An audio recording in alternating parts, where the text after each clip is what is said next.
식모 주제에 무슨 자격으로 여기 있어? 당장 구석에 꺼져 있어. 새벽 응급실. 시아버지가 쓰러져 의식을 잃은 순간이었습니다.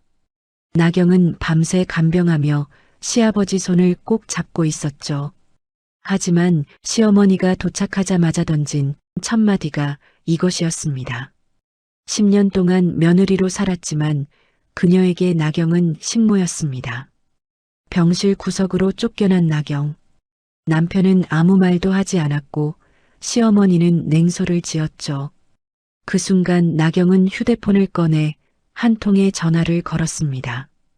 말씀하셨던 거 이제 진행해 주세요. 그들은 몰랐습니다. 자신들이 식모 취급하던 며느리에게 무슨 일이 일어날지, 그리고 그 일이 자신들의 인생을 어떻게 바꿀지, 지금부터 이야기를 시작하려고 합니다. 시작하기 전에 구독과 좋아요 부탁드려요. 시골 종합병원 응급실 앞 복도에는 밤 10시가 넘었는데도 사람들이 가득했습니다. 소독약 냄새가 코끝을 찔렀고 어디선가 신음소리가 희미하게 들려왔어요. 천장의 형광등은 차갑게 빛났고 플라스틱 의자에 앉은 보호자들은 지친 표정으로 바닥만 바라보고 있었습니다. 이나경은 수술실 문 앞에 서서 빨간 불이 켜진 수술 중 표시등만 바라봤습니다. 1시간 전 시아버지가 집 거실에서 갑자기 쓰러졌어요. 저녁 식사를 마치고 TV를 보던 중이었죠. 갑자기 가슴을 움켜쥐고 바닥에 주저앉는 모습을 본 순간 나경의 머릿속이 하얗게 변했습니다. 119에 전화를 걸고 심폐소생술을 시도했지만 손이 너무 떨려서 제대로 할 수 있을지 확신이 서지 않았어요. 구급차가 도착하고 응급실로 실려갔습니다. 의사는 호흡 곤란과 심장 이상 증세가 의심된다며 곧바로 수술실로 들어갔어요. 그 뒤로 1시간이 지났지만 아무도 나오지 않았습니다. 사실 오늘이 처음은 아니었어요. 몇 달 전에도 잠깐 쓰러졌다가 회복했지만 그때는 이렇게까지 심각하진 않았었습니다. 나경은 차가운 벽에 기대선 채 손끝을 꽉 쥐었어요. 손톱이 손바닥에 파고들었지만 아픔은 느껴지지 않았습니다. 복도 저 끝에서 구두 굽소리가 요란하게 울렸습니다. 탁, 탁, 탁. 빠른 걸음으로 다가오는 소리가 점점 커졌어요. 나경이 고개를 돌리자 시어머니 박말순이 택시에서 내려 달려오는 모습이 보였습니다. 말순의 얼굴은 벌겋게 상기되어 있었고 눈빛은 날카롭게 빛났어요. 말순은 나경을 발견하자마자 곧장 다가와 어깨를 세게 밀쳤습니다. 내가 뭐 했길래 우리 영감이 이렇게 됐어. 목소리가 복도 전체에 울려 퍼졌습니다. 주변에 앉아있던 보호자들의 시선이 일제히 이쪽으로 쏠렸어요. 누군가 힐끔 쳐다보고 누군가는 고개를 돌려 노골적으로 쳐다봤습니다. 나경은 몸을 가누지 못하고 뒤로 비틀거렸어요. 벽에 등이 부딪히면서 둔한 통증이 느껴졌습니다. 재수 없는 년이 들어오고부터 우리 집안에 우환이 끊이질 않는다니까. 말수는 손가락으로 나경을 가리키며 계속 소리를 질렀습니다. 입가에 침이 튀었고 숨소리는 거칠었어요. 나경은 입술을 꽉 깨물었습니다. 변명을 하고 싶었지만 목구멍이 막힌 것처럼 말이 나오지 않았어요. 어머님, 지금은. 나경이 겨우 목소리를 냈지만 말수는 듣지 않았습니다. 입 닥쳐. 내 팔자가 사람 잡는 줄 이제야 알겠네. 오늘 이 사고도 다 내 탓이야. 말순의 고함에 복도가 순간 조용해졌습니다. 사람들은 수군거리기 시작했어요. 저 며느리가 뭘 잘못했길래 저렇게 당하는 걸까? 시어머니 말투가 예사롭지 않은데 집안에 큰 갈등이 있나 보다. 나경은 그 시선들을 온몸으로 느꼈습니다. 귓가가 뜨겁게 달아올랐고 숨쉬기가 힘들었어요. 그때 복도 반대편에서 남편 윤지호가 나타났습니다. 회사에 있다가 연락을 받고 황급히 달려온 모양이었어요. 와이셔츠는 구겨져 있었고 넥타이는 헐겁게 풀려 있었습니다. 지호는 어머니와 아내 사이에 서서 잠시 망설였어요. 누구를 먼저 챙겨야 할지 고민하는 표정이었습니다.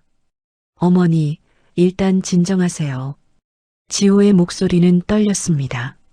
하지만 그는 어머니 쪽으로 고개를 돌렸어요. 나경을 바라보지 않았습니다.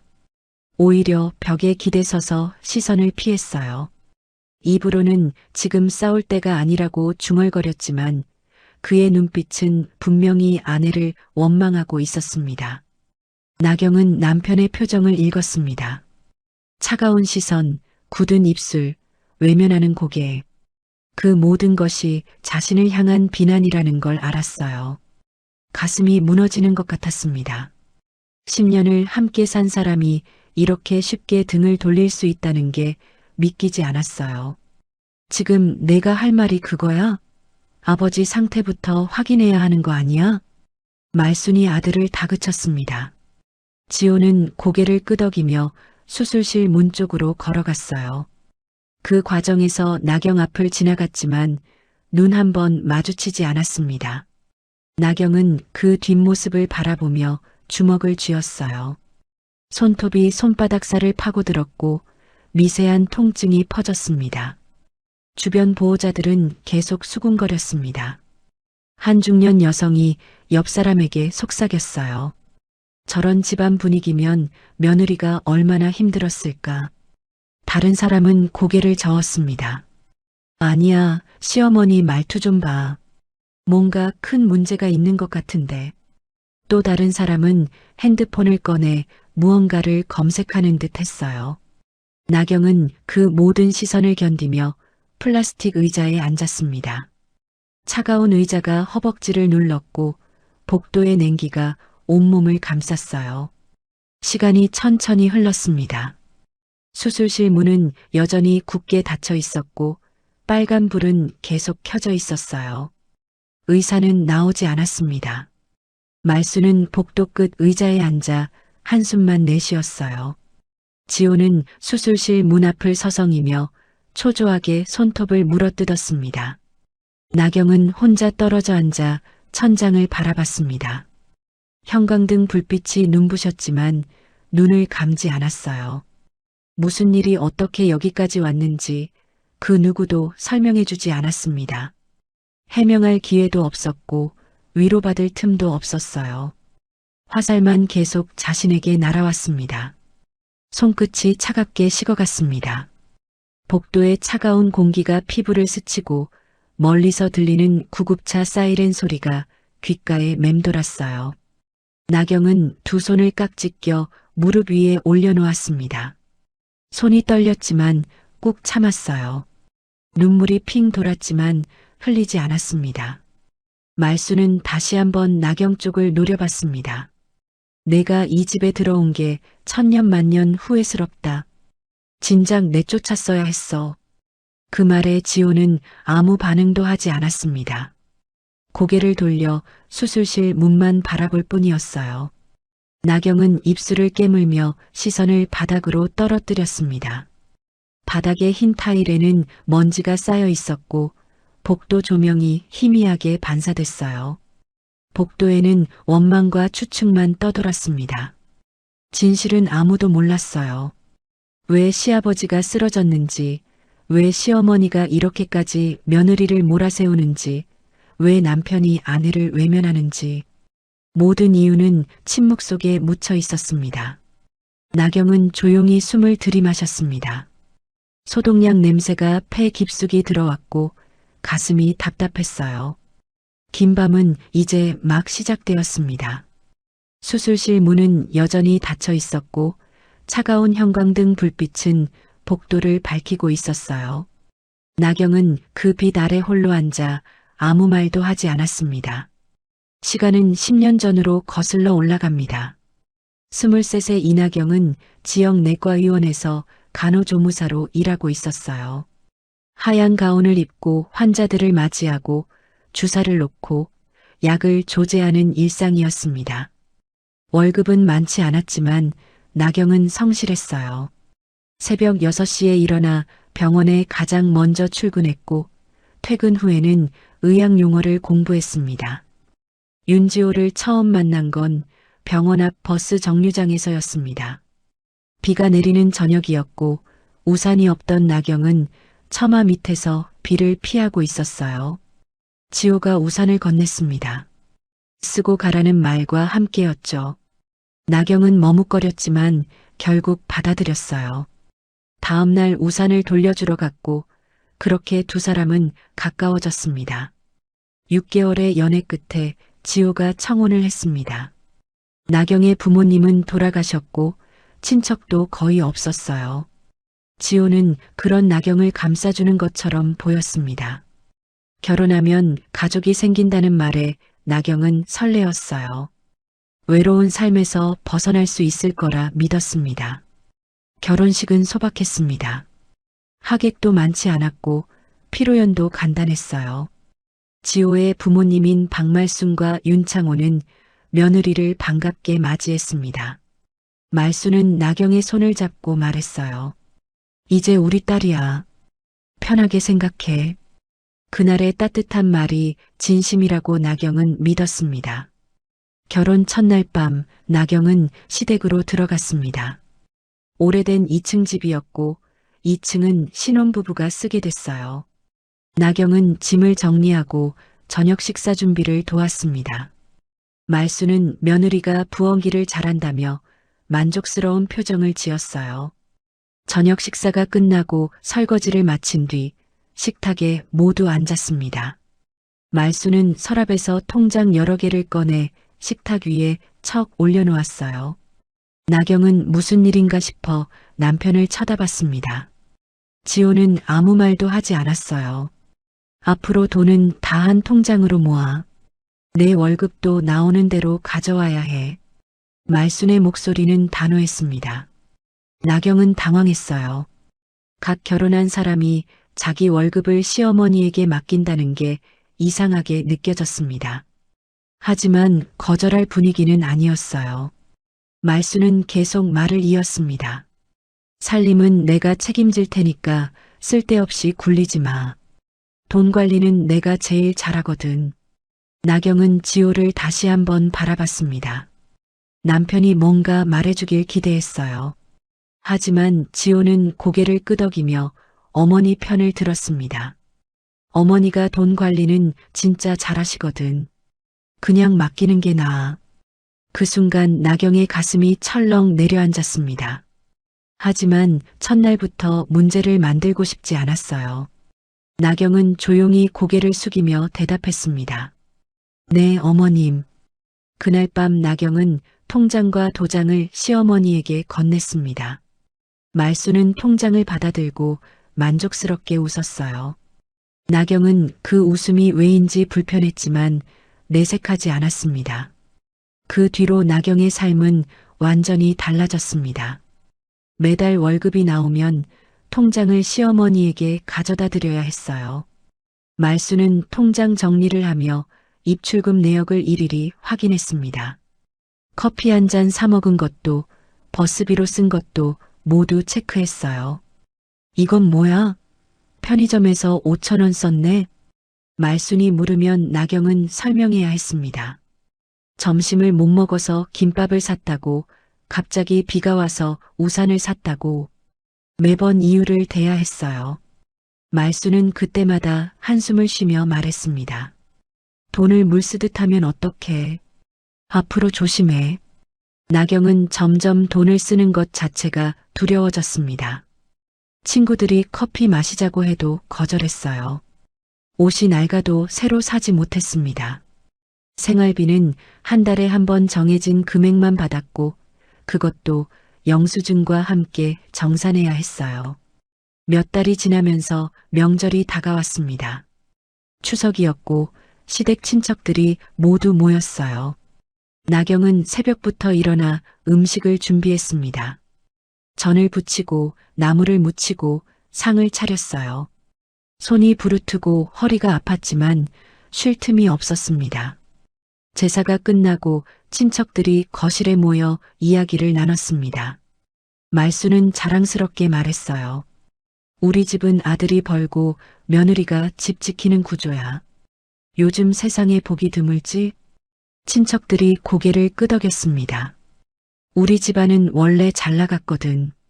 그때는 지금도 나쁘진 않지만 나경도 일을 하고 있다는 말은 없었어요.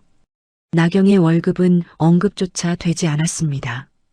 마치 나경이 집에서 놀고 먹는 사람처럼 들렸어요.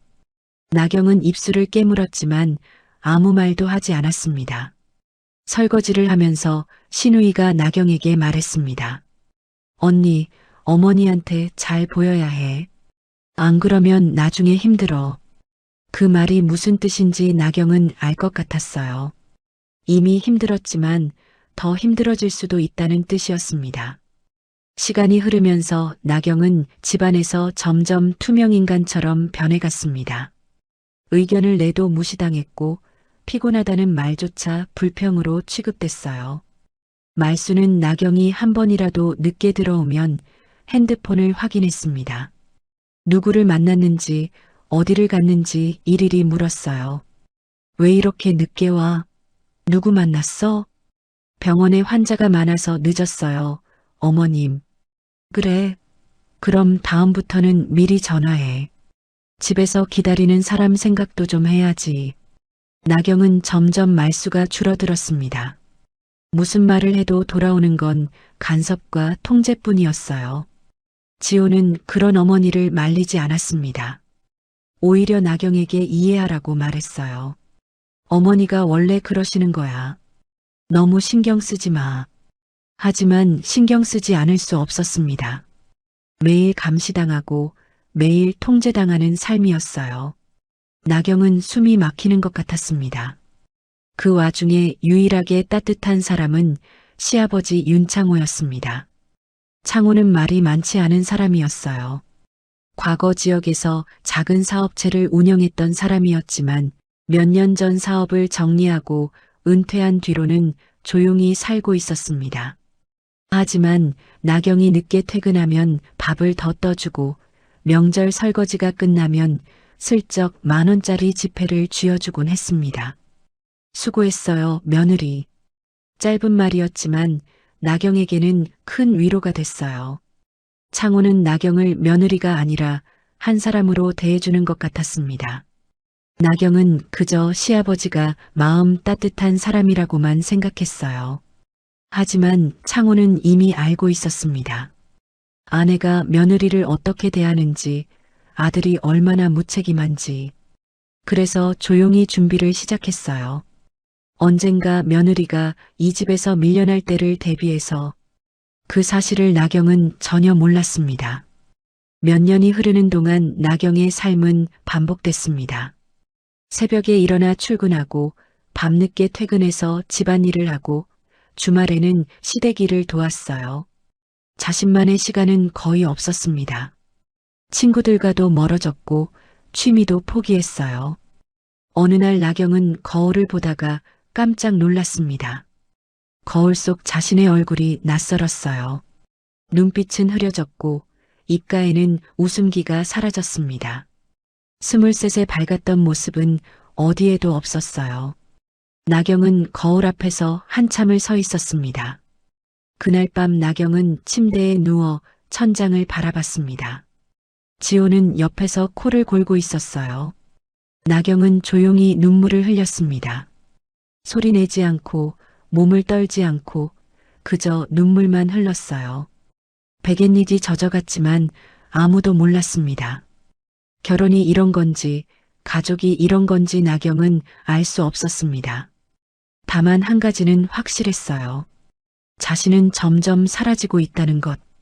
이나경이라는 사람이 아니라 그저 며느리라는 역할만 남아가고 있다는 것.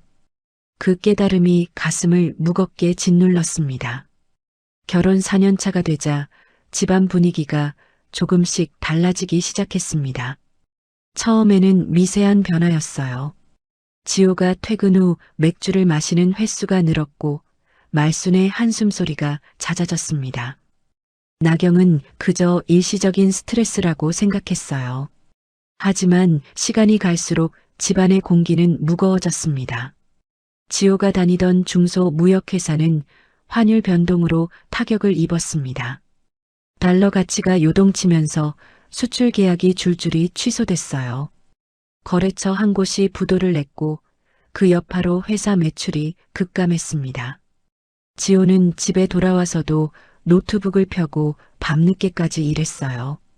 표정은 어두웠고 눈가에는 다크서클이 짙게 깔렸습니다. 처음으로 이상한 조짐이 보인 건 우편함에서였습니다. 어느 날 나경이 우편물을 확인하러 나갔는데 빨간 봉투가 여러 개 꽂혀 있었어요. 카드사 연체 안내문이었습니다. 대출이자 고지서도 함께 들어 있었어요. 나경은 봉투를 들고 집으로 들어가 말순에게 건넸습니다. 말순은 봉투를 뜯어보더니 얼굴이 굳었습니다. 입술을 질끈 깨물고 한참을 들여다봤어요. 그리고 나경을 쏘아봤습니다. 내가 쓸데없이 돈을 쓰니까 이런 게 오는 거 아니야? 나경은 어이가 없었습니다. 자신은 통장을 단 한 번도 만져본 적이 없었어요. 생활비도 정해진 금액만 받아 쓸 뿐이었습니다. 하지만 말수는 들으려 하지 않았어요. 내 손만 거치면 돈이 새는 것 같다니까. 앞으로 더 조심해. 나경은 입을 다물었습니다. 변명해봤자 소용없다는 걸 이미 알고 있었어요. 며칠 뒤 나경은 말순과 함께 마트에 갔습니다. 장을 보고 계산대에 섰어요. 카트에는 식재료와 생필품이 가득했습니다. 말순이 카드를 건넸고 직원이 단말기에 대었어요. 기계음이 울렸습니다. 죄송합니다. 승인이 안 됩니다. 말순의 얼굴이 순간 굳었습니다. 다른 카드를 꺼내 다시 시도했어요. 하지만 결과는 같았습니다. 두 번째 카드도 거절됐어요. 뒤에 줄 선 사람들이 웅성거리기 시작했습니다. 말수는 얼굴이 벌겋게 달아올랐어요. 이상하네. 분명히 한도가 남았는데. 나경이 조용히 말했습니다. 제가 현금으로. 됐어. 말순이 날카롭게 쏘아붙였습니다. 그리고 직원에게 사과하며 카트를 밀고 나갔어요. 장을 보지 못한 채 빈손으로 돌아왔습니다. 집으로 돌아오는 길 내내 말수는 한마디도 하지 않았어요. 하지만 집에 들어서자마자 나경을 불러 세웠습니다. 내가 뭘 어떻게 쓴 거야? 카드가 왜 이래? 어머님, 저는 카드를 쓴 적이. 입 닥쳐. 내가 몰래 뭔가 했을 거 아니야. 안 그러면 이럴 리가 없지. 나경은 더 이상 말하지 않았습니다. 해명해봤자 믿지 않을 거라는 걸 알았어요. 말수는 계속 투덜거리며 방으로 들어갔습니다. 나경은 거실에 홀로 남아 창밖을 바라봤어요. 하늘은 잔뜩 흐려 있었고 곧 비가 올 것 같았습니다. 그날 밤 지호는 평소보다 훨씬 늦게 들어왔습니다. 새벽 1시가 넘은 시각이었어요. 나경은 침대에 누워 있었지만 잠들지 못했습니다. 현관문 여는 소리가 들리고 지호가 비틀거리며 들어왔어요. 술 냄새가 코를 찔렀습니다. 여보, 괜찮아? 나경이 물었습니다. 지호는 대답 대신 소파에 털썩 주저앉았어요. 넥타이는 헐겁게 풀려 있었고 와이셔츠는 구겨져 있었습니다. 회사 상황이 안 좋아서 신경이 예민해. 그 말만 남기고 지호는 샤워실로 들어갔습니다. 나경은 거실에 남아 지호의 가방을 정리했어요. 양복 주머니를 확인하다가 영수증 하나를 발견했습니다. 고깃집 영수증이었는데 금액이 20만 원이 넘었어요. 회식치고는 비싼 금액이었습니다. 나경은 영수증을 다시 주머니에 넣었습니다. 물어봐야 할까 고민했지만 입을 열지 않았어요. 지호의 기분이 좋지 않은데 괜히 건드리고 싶지 않았습니다. 다음 날부터 지호의 늦은 귀가가 잦아졌습니다. 8시에 퇴근한다던 말과 달리 10시, 11시에 들어오기 시작했어요. 이유를 물으면 항상 같은 대답이었습니다. 회사 일이 많아서. 나경은 더 이상 묻지 않았습니다. 지호는 집에 들어와도 대화를 거의 하지 않았어요. 핸드폰만 들여다보거나 TV를 봤습니다. 나경이 말을 걸어도 건성으로 대답할 뿐이었어요. 어느 날 저녁 나경이 빨래를 개키고 있는데 지호의 휴대전화가 울렸습니다. 지호는 샤워 중이었어요. 나경은 무심코 화면을 봤습니다. 메시지 알림이 떠 있었는데 발신자 이름이 눈에 들어왔어요. 서유진. 나경은 그 이름을 기억했습니다. 지호가 예전에 언급했던 회사 후배였어요. 메시지 내용은 보이지 않았지만 무언가 찜찜한 느낌이 들었습니다. 나경은 휴대전화를 제자리에 놓고 다시 빨래를 개키기 시작했어요. 하지만 마음 한편이 불편했습니다. 며칠 뒤 또 다른 이상한 일이 있었습니다. 지호가 토요일 오후에 갑자기 외출을 했어요. 회사 회식이 있다고 했습니다. 하지만 토요일에 회식이라는 게 이상했어요. 나경이 물었습니다. 토요일에도 회식을 해요? 응, 부서 회식이래. 늦을 것 같아. 지호는 서둘러 옷을 갈아입고 나갔습니다. 나경은 창문으로 그의 뒷모습을 바라봤어요. 지호는 평소와 달리 말끔하게 차려입고 있었습니다. 캐주얼한 재킷에 청바지, 머리도 새로 정돈했어요. 회식 복장치고는 너무 신경 쓴 것 같았습니다. 나경은 가슴이 답답했습니다. 무언가 잘못되고 있다는 예감이 들었어요. 하지만 확신할 수는 없었습니다. 그저 불안한 마음만 커져갔어요. 그날 밤 11시쯤 지호가 돌아왔습니다. 술 냄새가 났지만 취한 것 같지는 않았어요. 오히려 기분이 좋아 보였습니다. 콧노래까지 흥얼거렸어요. 나경은 그 모습을 보며 무언가 이상하다고 느꼈습니다. 시간이 흐를수록 집안의 경제 상황은 더 악화됐습니다. 우편함에는 독촉장이 계속 쌓였고 말순의 표정은 날로 어두워졌어요. 지호는 집에서 점점 말이 없어졌고 나경과 대화하는 시간도 줄어들었습니다. 그러던 어느 날 저녁 온 가족이 거실에 모여 TV를 보고 있었습니다. 시아버지 윤창호는 소파에 기대 앉아 뉴스를 보고 있었어요. 말순은 주방에서 과일을 깎고 있었고 지호는 휴대전화를 들여다보고 있었습니다. 나경은 빨래를 개키며 TV를 곁눈질로 봤어요. 갑자기 창호가 가슴을 움켜쥐었습니다. 얼굴이 하얗게 질리면서 숨을 헐떡였어요. 나경이 가장 먼저 알아챘습니다. 아버님. 나경이 소파로 달려갔습니다. 창호는 이미 바닥에 주저앉아 있었어요. 얼굴에는 식은땀이 흘렀고 입술은 파랗게 변했습니다. 나경은 재빨리 창호를 눕히고 맥박을 확인했어요. 간호조무사로 일한 경험이 몸에 배어 있었습니다. 지금 119 불러야 해요. 나경이 소리쳤습니다. 지호가 당황하며 전화를 걸었어요. 말순은 주방에서 달려나와 남편을 보고 비명을 질렀습니다. 여보, 여보. 구급차가 오기까지 10분 정도 걸렸습니다. 그 시간 동안 나경은 창호의 상태를 계속 확인했어요. 호흡은 불안정했고 맥박은 약했습니다. 구급대원들이 도착하고 창호를 들것에 실었어요. 사이렌 소리가 요란하게 울리며 집안을 가르고 지나갔습니다. 구급차가 출발하려는 순간 말순이 갑자기 나경을 돌아보며 소리쳤습니다. 역시 내가 들어오고부터야. 집안이 왜 이 꼴인지 내 스스로 생각 좀 해봐라. 그 순간 나경의 가슴이 철렁 내려앉았습니다. 시아버지가 쓰러진 상황에서도 화살은 어김없이 며느리에게 향했어요. 나경은 아무 말도 하지 못한 채 구급차 뒷모습을 바라봤습니다. 빨간 불빛이 어둠 속으로 사라졌고 차가운 밤바람이 얼굴을 스쳤습니다.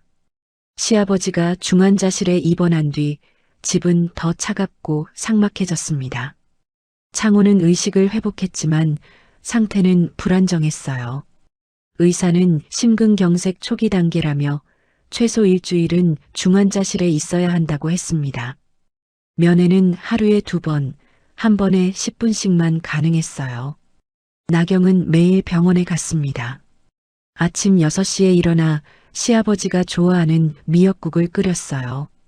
보온병에 담아 병원으로 가져갔지만 중환자실에서는 음식 반입이 금지돼 있었습니다. 나경은 그 국을 간호사실 냉장고에 넣어두고 돌아왔어요. 혹시라도 나중에 드실 수 있을까 해서였습니다. 말수는 병원에 가는 날이 줄었습니다. 처음 이틀은 매일 갔지만 그 뒤로는 이틀에 한 번씩만 갔어요. 면회 시간에 창호 얼굴을 보고 오면 집에서 한숨만 쉬었습니다. 나경에게 말을 거는 일도 거의 없었어요. 필요한 말만 짧게 하고 방으로 들어가 버렸습니다. 지호는 병원과 회사를 오간다는 이유로 집에 들어오는 날이 줄어들었습니다. 평일에는 야근이라며 밤늦게 들어왔고 주말에는 회사 일이 있다며 외출했어요. 나경이 물어도 대답은 항상 비슷했습니다.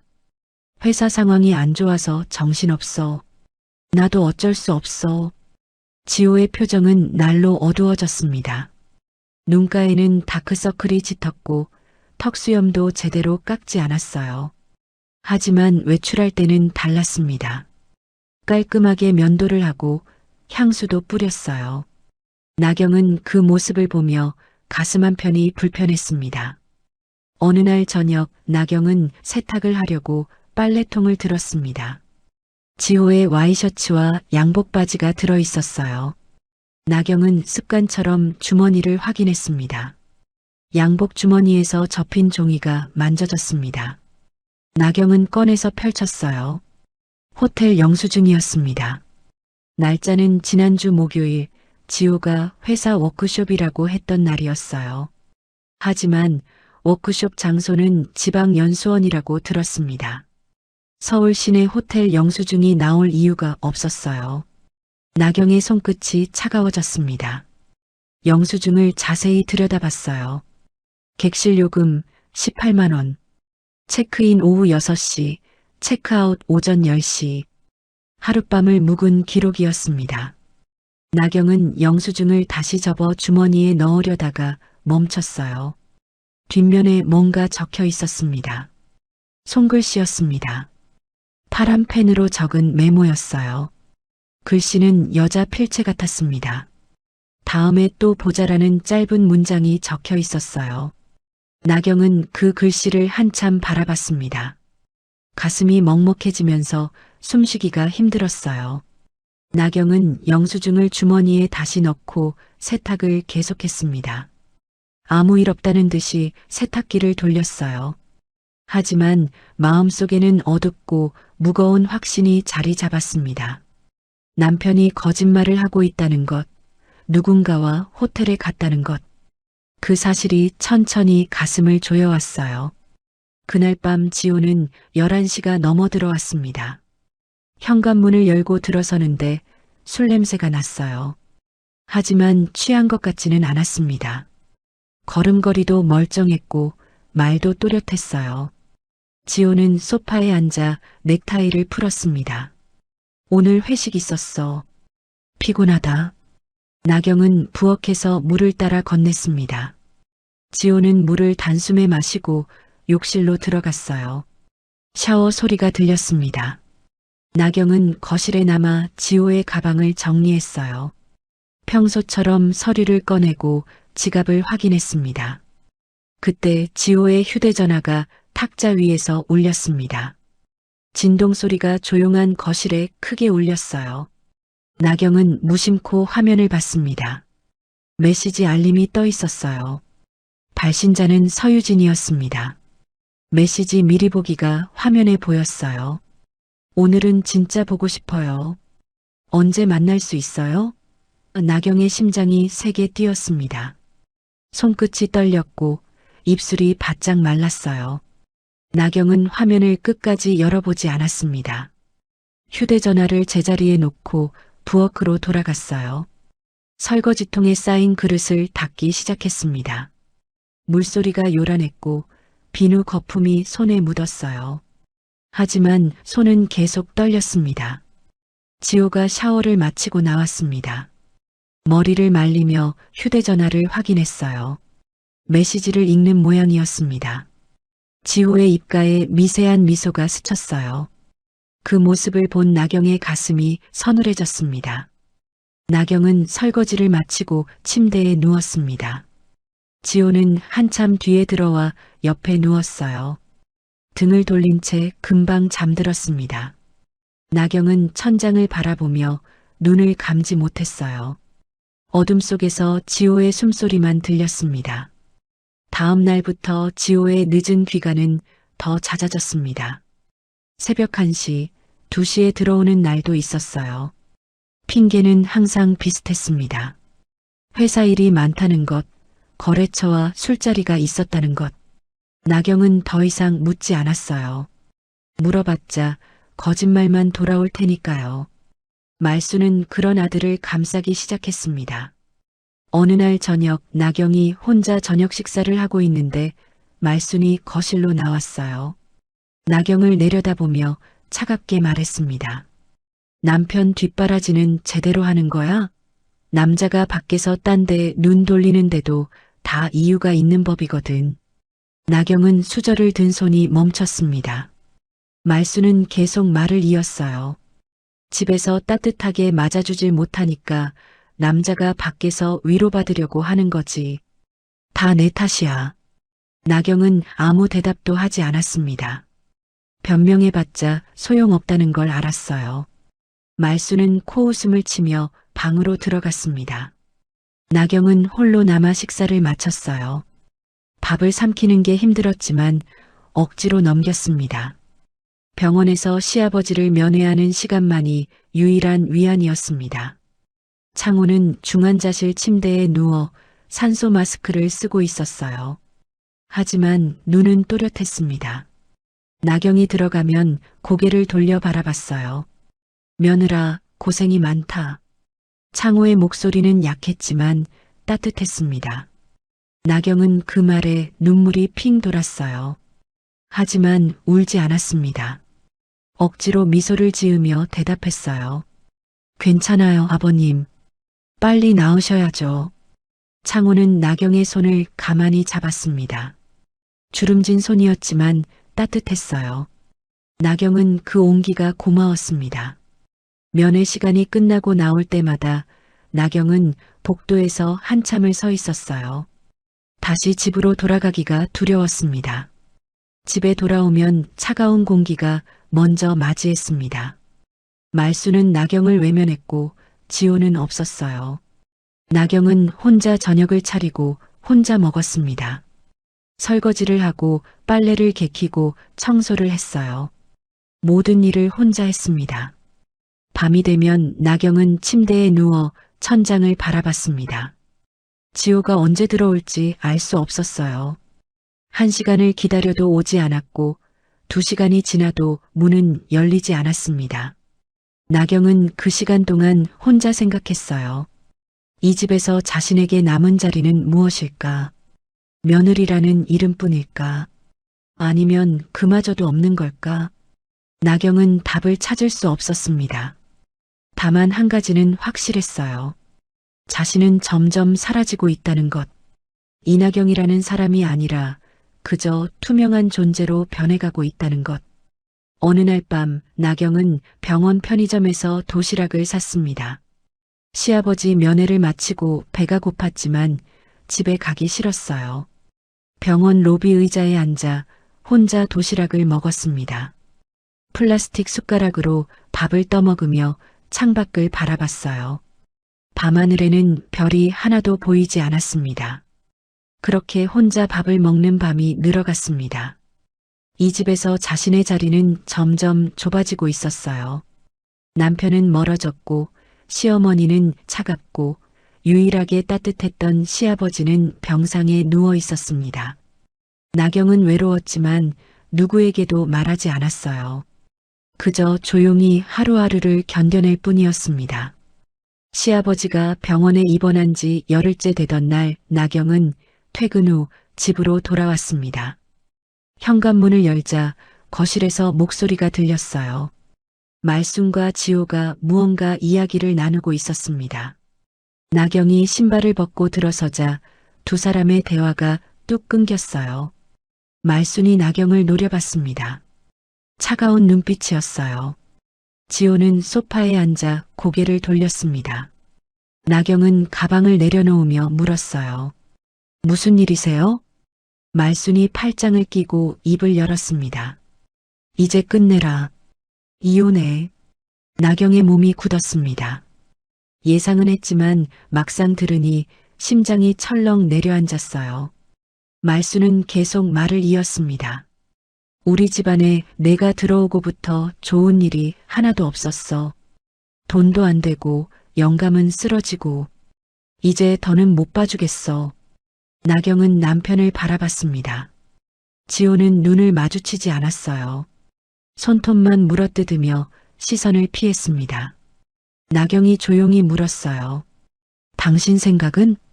지호가 한참 만에 대답했습니다. 나도 이게 나을 것 같아. 우리 계속 이렇게 사는 것보다는. 그 순간 나경의 가슴에 뭔가 무너지는 소리가 들렸습니다. 10년을 함께 산 사람의 입에서 나온 말이라고는 믿기 힘들었어요. 나경은 입술을 깨물었습니다. 눈물이 핑 돌았지만 흘리지 않았어요. 알겠어요. 나경의 목소리는 떨렸지만 단호했습니다. 말순이 코웃음을 쳤어요. 잘 생각했네. 내일 당장 구청 가자. 서류 다 준비해놨어. 나경은 더 이상 아무 말도 하지 않았습니다. 방으로 들어가 문을 닫았어요. 침대에 앉아 두 손으로 얼굴을 감쌌습니다. 어둠 속에서 숨소리만 거칠게 들렸어요. 그날 밤 나경은 잠을 이루지 못했습니다. 천장을 바라보며 지난 10년을 돌이켜봤어요. 23세 만난 남자, 따뜻할 거라 믿었던 가족, 행복할 거라 기대했던 결혼. 모든 게 환상이었습니다. 나경은 조용히 눈물을 흘렸어요. 소리 없이 천천히 백엔리지 젖도록 울었습니다. 다음 날 오전 10시 세 사람은 구청 민원실에 모였습니다. 직사각형 테이블 위에 흰 종이 한 장이 놓여 있었어요. 협의 이혼 신고서였습니다. 공무원이 서류를 넘기며 설명했어요. 양측 모두 서명하시고 도장 찍으시면 됩니다. 확인하실 내용 있으시면 말씀하세요. 말순이 먼저 펜을 집어들었습니다. 도장을 꺼내더니 증일란에 힘주어 찍었어요. 쿵 소리가 차갑게 울렸습니다. 말순은 만족스러운 표정으로 나경을 쳐다봤어요. 오늘부로 우리 집하고 인연 끊는 거다. 명절이고 제사고 다 나오지 마. 얼굴도 보기 싫으니까. 나경은 아무 대꾸도 하지 않았습니다. 말순은 계속 말을 이었어요. 내가 나가야 우리 집이 산다. 진작 이렇게 했어야 했는데 미련하게 끌었네. 말순의 말이 끝나자 지호가 펜을 집어들었습니다. 손이 미세하게 떨렸어요. 그래도 서명란에 이름을 또박또박 적었습니다. 그리고 도장을 꺼내 찍었어요. 쿵, 두 번째 소리가 울렸습니다. 나경은 그 모습을 조용히 바라봤습니다. 지호는 끝까지 나경을 쳐다보지 않았어요. 고개를 숙인 채 펜만 내려다봤습니다. 10년을 함께 살았지만 마지막 순간에도 눈 한 번 마주치지 않았어요. 이제 신부 측 서명하시면 됩니다. 공무원이 나경에게 펜을 건넸습니다. 나경은 펜을 받아들었어요. 손끝이 차갑게 식어 있었습니다. 나경은 잠시 망설였어요. 이 서류에 도장을 찍는 순간 10년의 시간이 공식적으로 끝나는 것이었습니다. 나경은 천천히 이름을 썼습니다. 이나경. 세 글자가 또렷하게 종이 위에 새겨졌어요. 그리고 가방에서 도장을 꺼냈습니다. 손이 떨렸지만 꾹 참았어요. 도장을 서류에 대고 힘을 주었습니다. 쿵. 세 번째 소리가 울렸습니다. 그 순간 민원실의 공기가 무거워졌어요. 나경은 도장을 내려놓고 의자에서 일어났습니다. 말순이 서둘러 서류를 챙겨 공무원에게 건넸어요. 이제 접수하면 되는 거죠? 네, 확인 후 처리하겠습니다. 공무원이 서류를 받아들고 도장을 찍었습니다. 빨간 도장 자국이 선명하게 찍혔어요. 말순은 만족스럽게 고개를 끄덕이며 밖으로 나갔습니다. 지호도 뒤따라 일어났어요. 나경을 한 번도 돌아보지 않고 문 밖으로 사라졌습니다. 민원실에는 나경 혼자 남았습니다. 공무원이 서류를 정리하는 소리만 들렸어요. 나경은 천천히 의자에서 일어나 밖으로 나갔습니다. 복도는 텅 비어 있었어요. 형광등 불빛만 차갑게 빛났습니다. 계단을 내려가면서 나경의 다리가 후들거렸습니다. 난간을 잡고 한 계단씩 내려갔어요. 1층 로비에 도착했을 때 다리에 힘이 풀려 잠시 벽에 기댔습니다. 심호흡을 몇 번 했어요. 가슴이 답답하고 숨쉬기가 힘들었습니다. 건물 밖으로 나오자 햇빛이 눈부셨습니다. 나경은 손으로 눈을 가리며 주차장 쪽으로 걸었어요. 말순과 지호의 차는 이미 떠나고 없었습니다. 나경은 벤치에 앉아 가방에서 휴대전화를 꺼냈어요. 연락처 목록을 열었습니다. 저장된 번호 하나를 한참 바라봤어요. 손가락이 화면 위에서 멈췄다가 천천히 움직였습니다. 전화 버튼을 눌렀어요. 신호음이 2번 울렸습니다. 상대가 전화를 받았어요. 여보세요? 저예요. 나경의 목소리는 차분했습니다. 상대는 잠시 침묵하다가 대답했어요. 기다리고 있었습니다. 말씀하세요. 나경은 주변을 둘러봤습니다. 주차장에는 사람이 없었어요. 바람이 불어 머리카락이 흩날렸습니다. 나경은 조용히 말했어요. 말씀하셨던 거 이제 진행해 주세요. 알겠습니다. 제가 드린 자료 다 가지고 계시죠? 네, 모두 안전하게 보관하고 있습니다. 상대의 목소리는 안정적이었습니다. 나경은 잠시 망설이다가 다시 물었어요. 얼마나 걸릴까요? 상황에 따라 다르지만 빠르면 한 달 안에 결과가 나올 겁니다. 예정대로 하겠습니다. 나경은 전화를 끊었습니다. 휴대전화를 주머니에 넣고 하늘을 올려다봤어요. 구름이 천천히 흘러가고 있었습니다. 나경은 벤치에서 일어나 버스 정류장 쪽으로 걸었어요. 무엇을 진행한다는 건지, 어떤 자료를 넘겼다는 건지 구체적인 내용은 알 수 없었습니다. 다만 한 가지는 분명했어요. 나경이 조용히 무언가를 준비해 왔다는 것. 그리고 이제 그 준비가 실행 단계로 넘어갔다는 것. 버스를 기다리며 나경은 지난 10년을 떠올렸습니다. 통장을 빼앗겼던 날, 명절마다 무시당했던 순간들, 늦은 밤 혼자 울었던 기억들. 그 모든 시간이 주마등처럼 스쳐 지나갔어요. 나경의 눈빛이 조금씩 변해갔습니다. 슬픔이 아니라 결연함이 자리 잡기 시작했어요. 버스가 도착했습니다. 나경은 버스에 올라 창가 자리에 앉았어요. 버스가 출발하고 구청 건물이 점점 멀어졌습니다. 나경은 창밖을 바라보며 생각했어요. 이제 시작이라고. 긴 싸움의 막이 지금 올랐다고. 핸드폰이 진동했습니다. 문자 메시지였어요. 상대는 아까 통화했던 번호였습니다. 자료 검토 시작했습니다. 연락 주신 대로 진행하겠습니다. 짧은 문장이었지만 나경의 가슴을 뛰게 만들었어요. 나경은 문자를 지우고 휴대전화를 끄려다가 멈췄습니다. 한 통의 전화를 더 걸었어요. 병원이었습니다. 간호사가 전화를 받았어요. 중환자실입니다. 윤창호 환자 보호자인데요. 오늘 면회 가능한가요? 네, 오후 2시부터 가능합니다. 나경은 전화를 끊고 시계를 봤습니다. 지금 11시 30분. 2시간 반 남았어요. 나경은 버스에서 내려 근처 식당으로 들어갔습니다.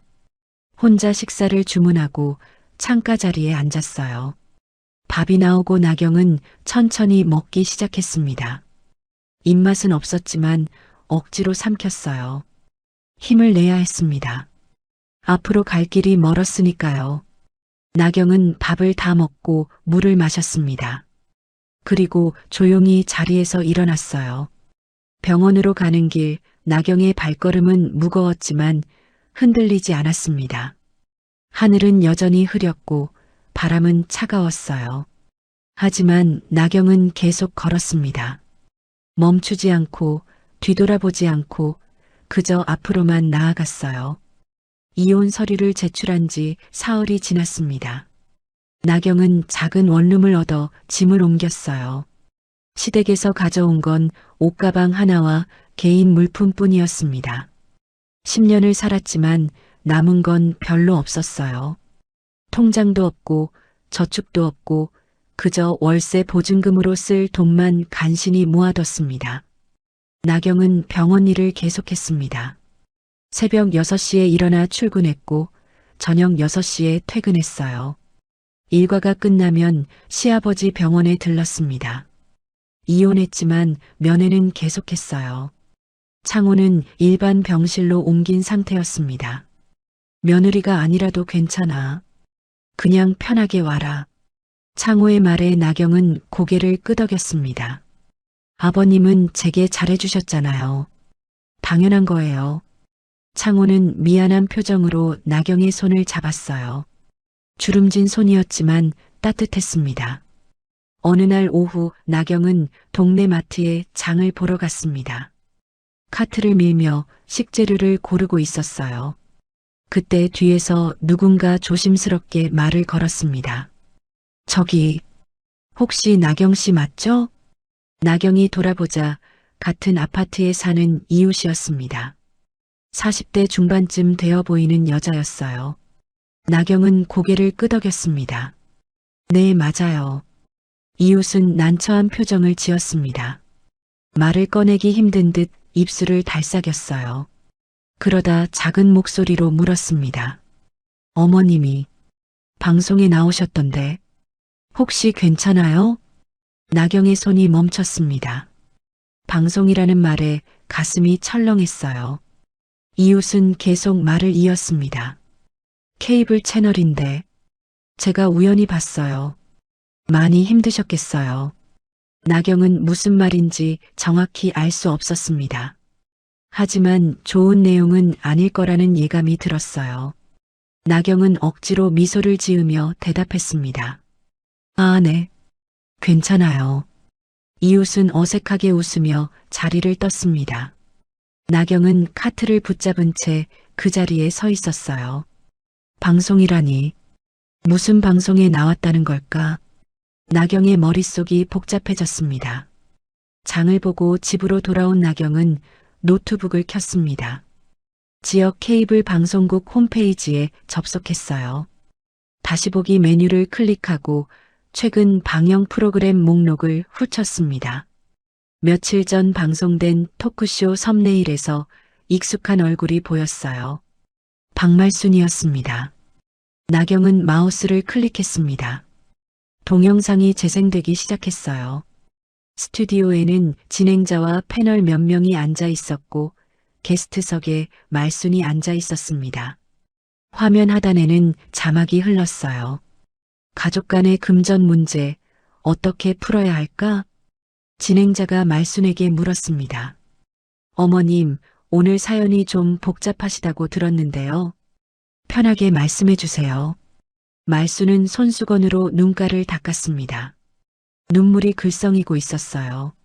목소리는 떨렸고 표정은 고통스러워 보였습니다. 우리 며느리가요. 집안 통장을 죄다 자기 쪽으로 돌려놨어요. 패널들이 놀란 표정을 지었습니다. 진행자가 앞으로 몸을 기울이며 물었어요. 그게 무슨 말씀이세요?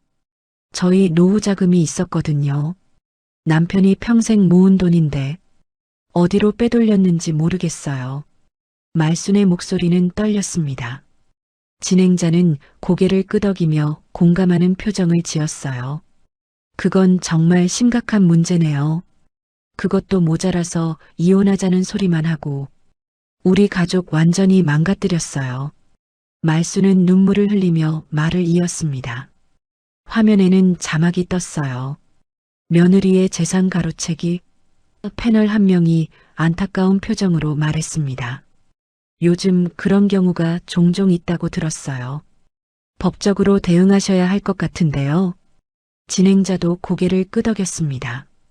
가족 간의 일이지만 금전 문제는 명확히 해야죠. 방송은 10분 정도 더 이어졌습니다. 말수는 계속 눈물을 흘리며 며느리 이야기를 했어요. 통장을 빼돌렸다는 것, 남편을 무시했다는 것, 집안 분위기를 망쳤다는 것, 모두 거짓이었습니다. 하지만 화면 속 말수는 진심으로 고통받는 것처럼 보였어요. 나경은 노트북 화면을 꺼버렸습니다. 손이 떨렸고 가슴이 답답했어요. 숨쉬기가 힘들었습니다. 나경은 창문을 열고 밖을 내다봤어요. 저녁 공기가 차갑게 들어왔습니다. 그날 이후 동네 분위기가 달라지기 시작했습니다. 마트에서 계산할 때 직원의 표정이 싸늘했어요. 예전에는 밝게 인사하던 사람이 이제는 눈도 마주치지 않았습니다. 아파트 엘리베이터에서 이웃과 마주치면 어색한 침묵만 흘렀어요. 며칠 뒤 나경은 퇴근길에 편의점에 들렀습니다. 음료수를 하나 집어들고 계산대로 갔어요. 계산원은 20대 초반으로 보이는 여자였습니다. 계산을 하면서 나경을 힐끔힐끔 쳐다봤어요. 2,000원입니다. 나경이 카드를 건넸습니다. 계산원이 카드를 받아 단말기에 긁으면서 작게 중얼거렸어요. 방송에서 봤는데. 나경은 그 말을 들었지만 모른 척했습니다. 카드를 돌려받고 편의점을 나왔어요. 뒤에서 수군거리는 소리가 들렸습니다. 동네 곳곳에서 비슷한 일이 반복됐습니다. 약국에서 약을 사려는데 약사가 이상한 눈빛으로 쳐다봤어요. 세탁소에 옷을 맡기러 갔는데 주인 아주머니가 냉랭하게 응대했습니다. 나경은 점점 동네에서 고립되는 느낌을 받았어요. 그러던 어느 날 나경은 아파트 게시판에 붙은 전단지를 발견했습니다. 케이블 방송 프로그램 광고였어요. 가족 간의 금전 분쟁, 어떻게 해결할까?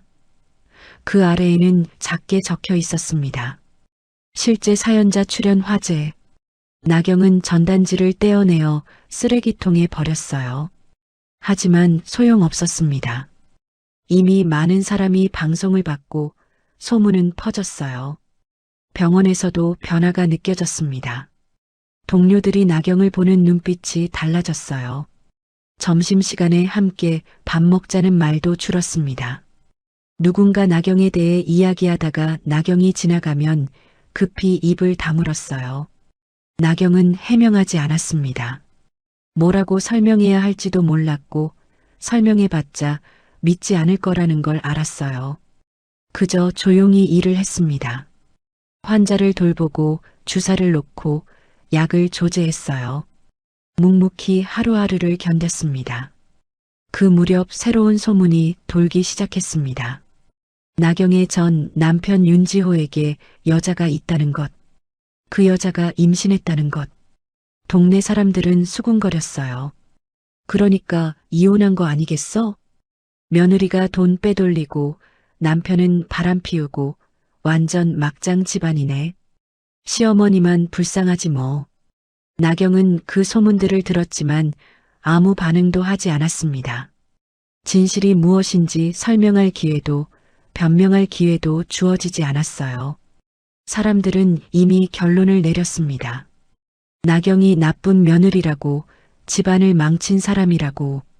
어느 날 밤 나경은 원룸 침대에 누워 천장을 바라봤습니다. 형광등 불빛이 차갑게 빛났어요. 나경은 생각했습니다. 왜 시어머니가 이렇게까지 왜곡된 말을 방송에서 했을까? 무엇을 숨기려는 걸까? 도대체 무슨 일이 벌어지고 있는 걸까? 답은 아직 나오지 않았습니다. 하지만 나경은 알고 있었어요. 곧 모든 것이 드러날 거라는 것. 자신이 준비한 것들이 하나씩 밝혀질 거라는 것. 그때까지 견디면 된다고 스스로를 다독였습니다. 창밖으로 밤하늘이 보였습니다. 별은 하나도 보이지 않았어요. 도시의 불빛이 하늘을 가렸습니다. 나경은 눈을 감았어요. 내일도 견뎌야 했습니다. 모레도, 그 다음 날도, 진실이 밝혀질 때까지. 방송이 나간 지 일주일이 지났습니다. 나경은 여전히 조용히 일상을 이어가고 있었어요. 아침 6시에 일어나 병원으로 출근하고 저녁에는 시아버지를 면회했습니다. 동네 사람들의 차가운 시선은 계속됐지만 나경은 신경 쓰지 않았어요. 어느 날 오전 10시쯤 나경이 병원 휴게실에서 잠깐 쉬고 있을 때였습니다. 휴대전화가 울렸어요. 낯선 번호였습니다. 나경은 전화를 받았어요. 여보세요? 고객님 성함이 이나경님 맞으시죠? 상대는 여자 목소리였습니다.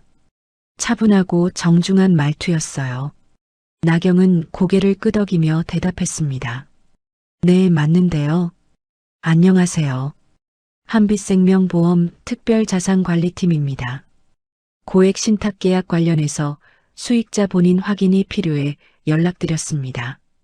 나경의 손이 멈췄습니다. 신탁계약이라니.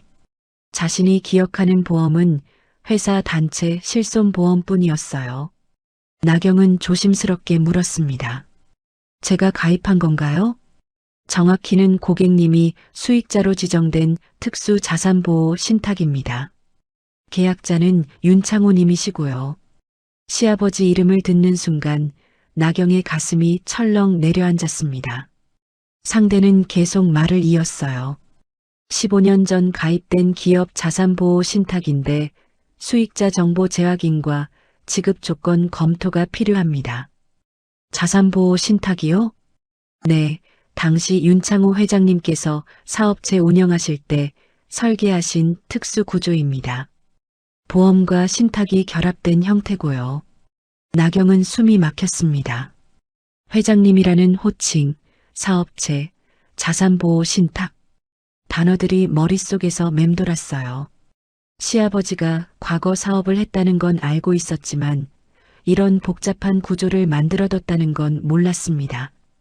혹시 통화 가능하신가요? 본인 확인 후 간단히 설명드리겠습니다. 나경은 주변을 둘러봤습니다. 휴게실에는 아무도 없었어요. 나경은 작은 목소리로 대답했습니다. 지금 가능해요. 나경은 생년월일과 주소를 말했습니다. 상대는 잠시 침묵하다가 확인했다고 대답했어요. 확인됐습니다. 계약 관련해서 추가 서류가 필요할 수 있으니 본사에서 별도로 연락드리겠습니다. 잠깐만요. 그게 정확히 어떤 보험인지 자세한 내용은 본사 심사팀에서 직접 안내해드릴 예정입니다. 감사합니다. 통화가 끊겼습니다. 나경은 한참 동안 휴대전화를 들여다봤어요. 키맨보험, 변액보험, 기업인 특별보장. 낯선 단어들이었습니다. 나경은 이해할 수 없었어요. 왜 자신이 수익자인지, 시아버지가 왜 그렇게 지정했는지. 그날 저녁 나경은 병원에서 시아버지를 면회했습니다. 창호는 침대에 기대 앉아 창밖을 보고 있었어요. 나경이 들어가자 고개를 돌려 미소 지었습니다. 왔니, 며느라. 나경은 의자를 끌어당겨 침대 옆에 앉았습니다. 보험 이야기를 꺼내야 할지 고민했어요. 하지만 창호의 얼굴을 보니 차마 물어볼 수가 없었습니다. 아직 회복 중인데 괜히 스트레스를 주고 싶지 않았어요. 면회를 마치고 나오면서 나경은 오래전 시아버지가 했던 말이 떠올랐습니다. 결혼 2년 차쯤이었을까요? 명절 설거지를 끝내고 거실로 나왔을 때 창호가 조용히 말했던 그 한마디. 사람이 살다 보면 자기 이름으로 지켜야 할 게 꼭 하나쯤은 있어야 해. 당시에는 무슨 뜻인지 몰랐습니다. 그저 인생 조언 같은 거라고 생각했어요. 하지만 지금 생각해보니 그 말에는 다른 의미가 숨어 있었던 것 같았습니다. 나경은 복도를 걸으며 그 말의 진짜 뜻을 곱씹어 봤어요. 한편 그 무렵 말순과 지호는 금융기관을 돌아다니기 시작했습니다. 창호가 입원한 뒤로 집안 경제 상황은 더 악화됐어요. 카드 대금은 계속 밀렸고 대출 이자는 늘어났습니다. 말수는 남편 명의로 된 자산이 얼마나 있는지 확인하려 했어요. 첫 번째로 간 곳은 은행이었습니다.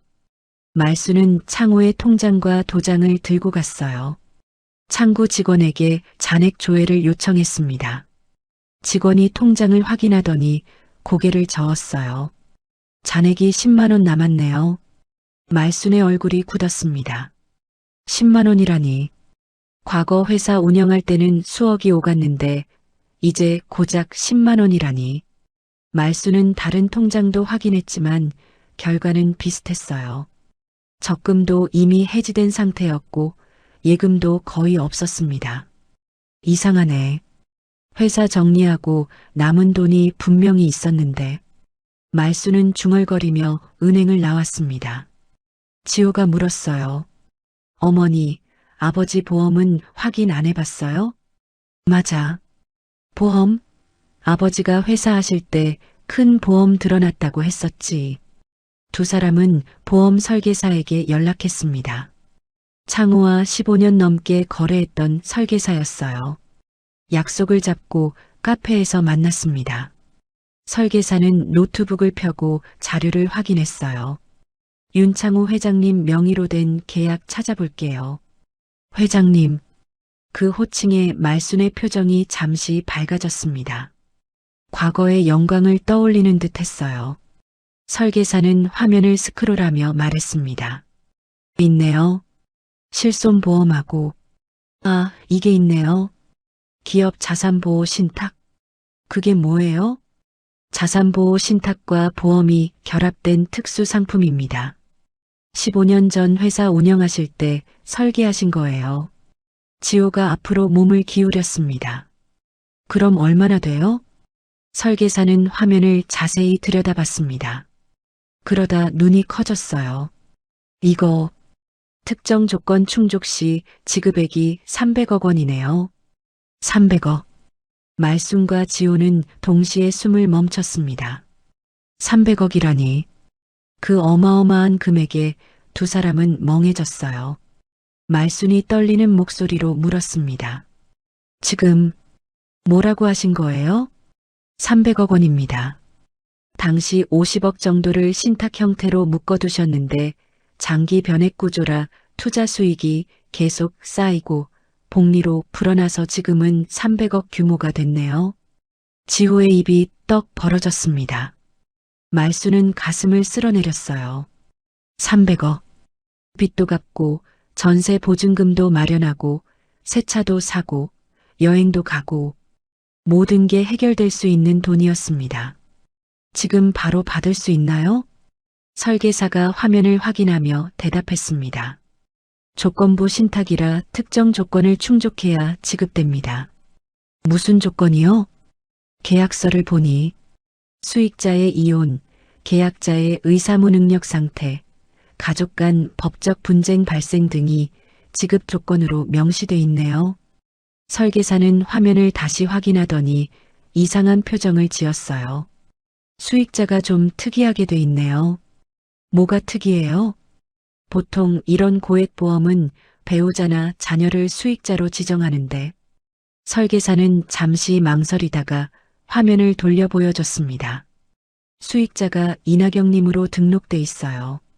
15년 전 신탁 설계 당시엔 배우자분이었는데 8년 전에 며느리분으로 변경됐네요.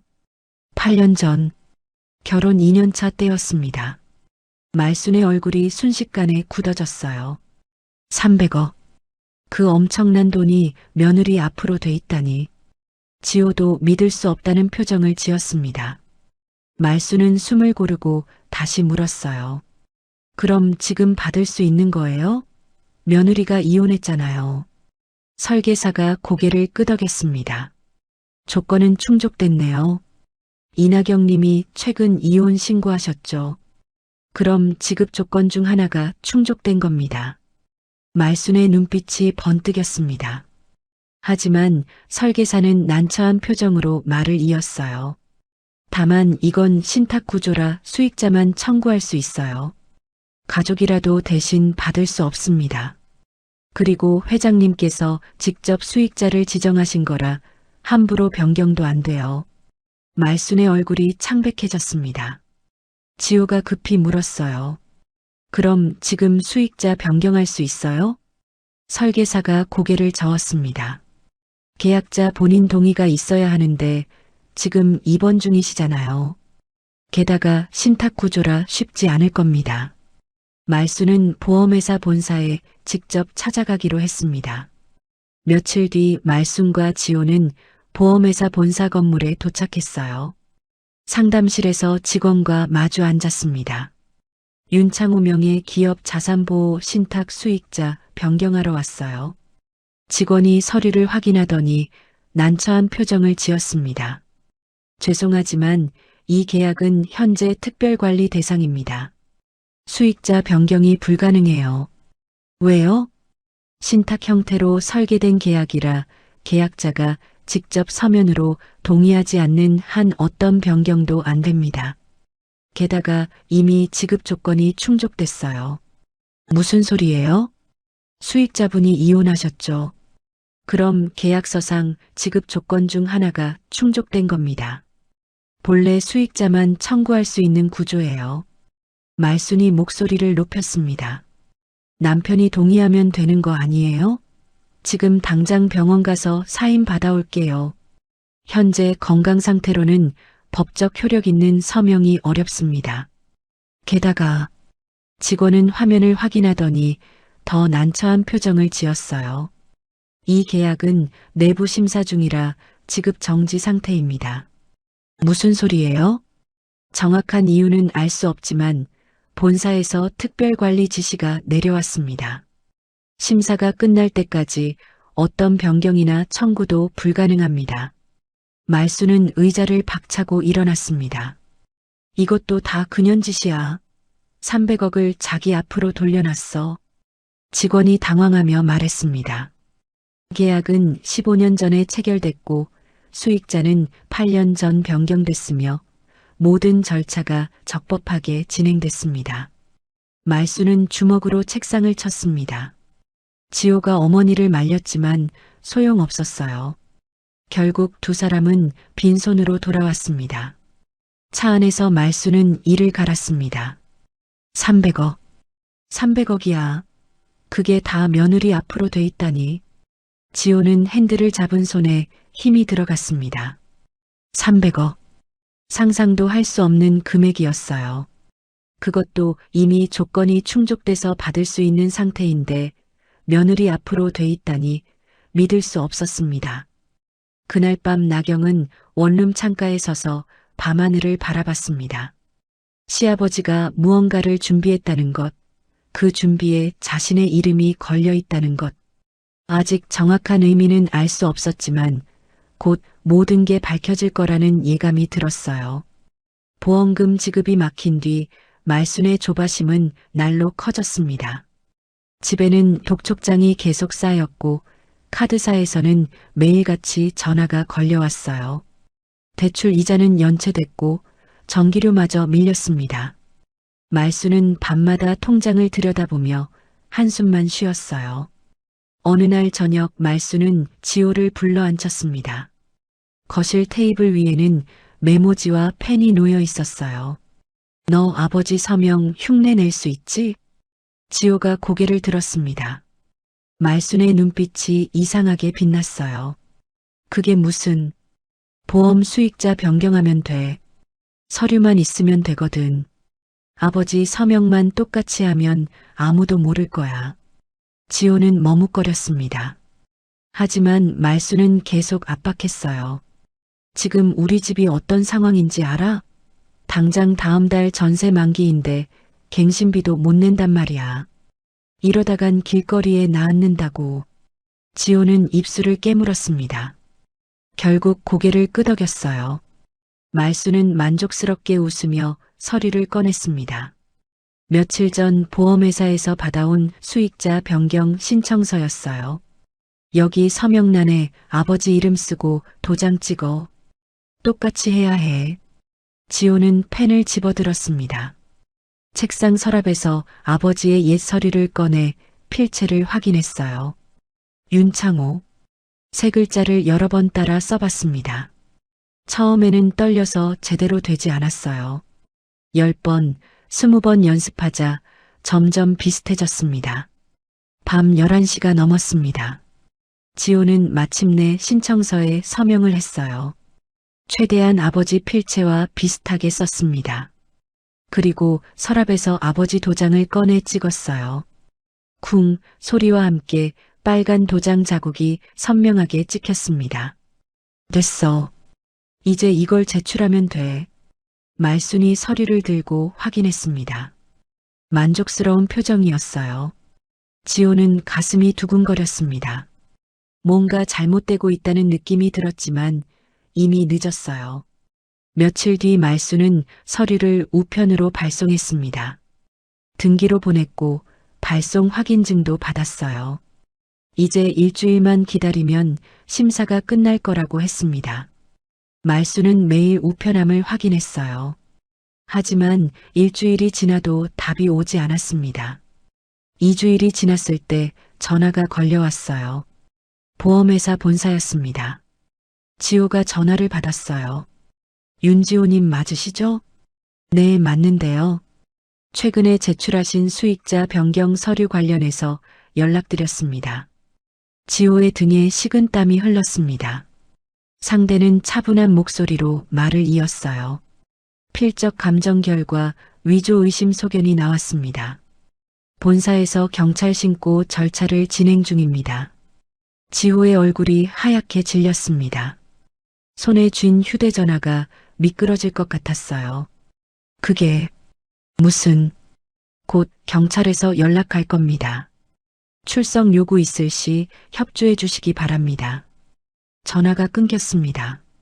지호는 그 자리에 주저앉았어요. 말순이 달려왔습니다. 무슨 일이야? 위조가 걸렸대요. 경찰 신고했대요. 말순의 얼굴도 창백해졌습니다.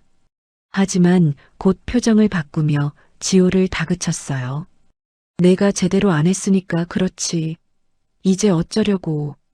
어머니가 하라고 했잖아요. 뭐, 지금 나한테 책임 떠넘기는 거야? 두 사람은 실랑이를 벌였습니다. 하지만 이미 엎질러진 물이었어요.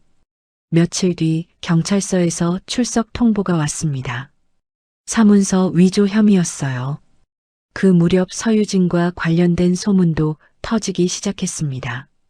처음에는 회사 내부에서만 조용히 퍼졌어요.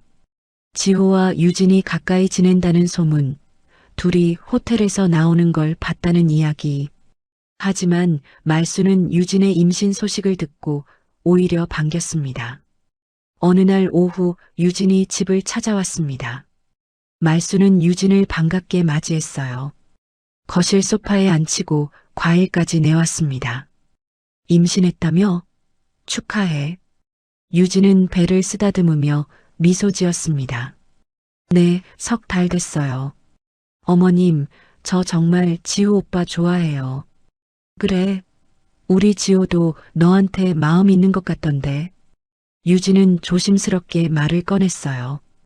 회사에서도 다들 지호 오빠 아버지가 회장님이셨다고 부러워했어요. 저희 결혼하면 제가 정말 잘 모실게요. 말순의 얼굴이 환해졌습니다.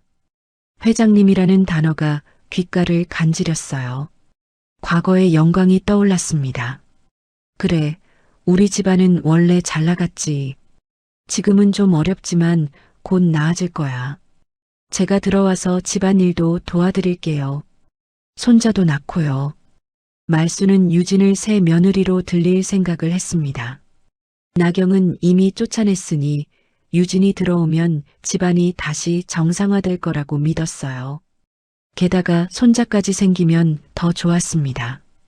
혹시라도 보험금 문제가 풀리면 정식 며느리가 있는 게 유리할 거라는 계산도 있었어요. 하지만 시간이 지나도 유진의 배는 불러오지 않았습니다. 석 달이라고 했는데 석 달이 지나도 배가 그대로였어요.